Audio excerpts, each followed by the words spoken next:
નમસ્કાર, આજના સમાચાર એન્કર પ્રાચી સાથે. અંકલેશ્વર અને હાંસોટના ભાજપનો કેસરીયો. મંત્રીના ભાઈએ કોંગ્રેસમાંથી ઝંપલાવ્યું પણ મતદારોએ નકાર્યા. સ્થાનિક સ્વરાજ્યની ચૂંટણીમાં અંકલેશ્વર અને હાંસોટ તાલુકામાં ભારતીય જનતા પાર્ટીએ એક હથ્થું વિજય મેળવી વિરોધ પક્ષોના સુપડા સાફ કરી દીધા છે.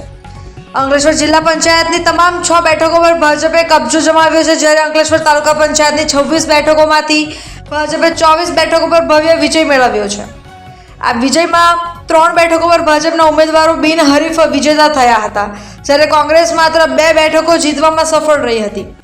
હાંસોટ તાલુકાની વાત કરીએ તો ત્યાં પણ જિલ્લા પંચાયતની બંને બેઠકો ભાજપના ફાળે ગઈ છે. હાંસોટ તાલુકા પંચાયતની 16 બેઠકો પૈકી ભાજપે 13 બેઠકો પર વિજય મેળવી છે, જ્યારે કોંગ્રેસે 3 બેઠકો મેળવી છે. આ ચૂંટણીમાં સૌથી વધુ રાજકીય ગરમાવો હાંસોટમાં જોવા મળ્યો હતો, જ્યાં રાજ્યના જળસંપત્તિ મંત્રી ઈશ્વરસિંહ પટેલના ભાઈ વલ્લભદાસ અને તેમના પરિવારના સભ્યોએ કોંગ્રેસની ટિકિટ પર ચૂંટણી લડી હતી. હાંસોટ તાલુકા પંચાયતની 16માંથી 8 બેઠકો પર મંત્રીના ભાઈ અને પરિવારે કોંગ્રેસના ઉમેદવાર તરીકે ઝંપલાવ્યું હોવા છતાં મતદારોએ તેમને જાકારો આપ્યો હતો અને તેઓ 8માંથી માત્ર 1 બેઠક જ બચાવી શક્યા હતા.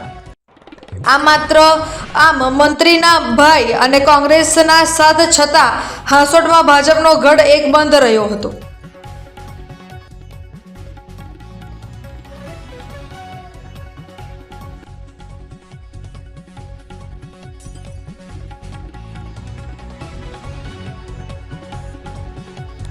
સ્થાનિક સ્વરાજ્યના ઇલેક્શનની અંદર આજે અહીંયા મતગણતરી એના અંદર હાંસોટ તાલુકો, અંકલેશ્વર તાલુકો અને નગરપાલિકા આમ 3 ભરિંદા પાર્ટીના હાથે ફરી કબજે થઈ છે.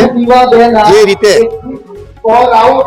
સમગ્ર વિસ્તારના લોકોએ ભરિંદા પાર્ટી પર આદરણીય યશસ્વી વડાપ્રધાન શ્રી નરેન્દ્રભાઈ મોદી સાહેબના સાનિધ્યની અંદર ગુજરાતના મુખ્યમંત્રી એવા ભૂપેન્દ્રભાઈ પટેલ અને ડેપ્યુટી મુખ્યમંત્રી શ્રી હર્ષભાઈ સંઘવીજી, પ્રદેશના અધ્યક્ષ આદરણીય શ્રી વિશ્વકર્માજીના સાનિધ્યની અંદર આજે જ્યારે પરિણામ આવ્યા છે ત્યારે મને ખૂબ આનંદ થાય છે કે હાંસોટ તાલુકા પંચાયત, અંકલેશ્વર તાલુકા પંચાયત અને જિલ્લા પંચાયતની 6 સીટ એ ભરિંદા પર જીતી છે.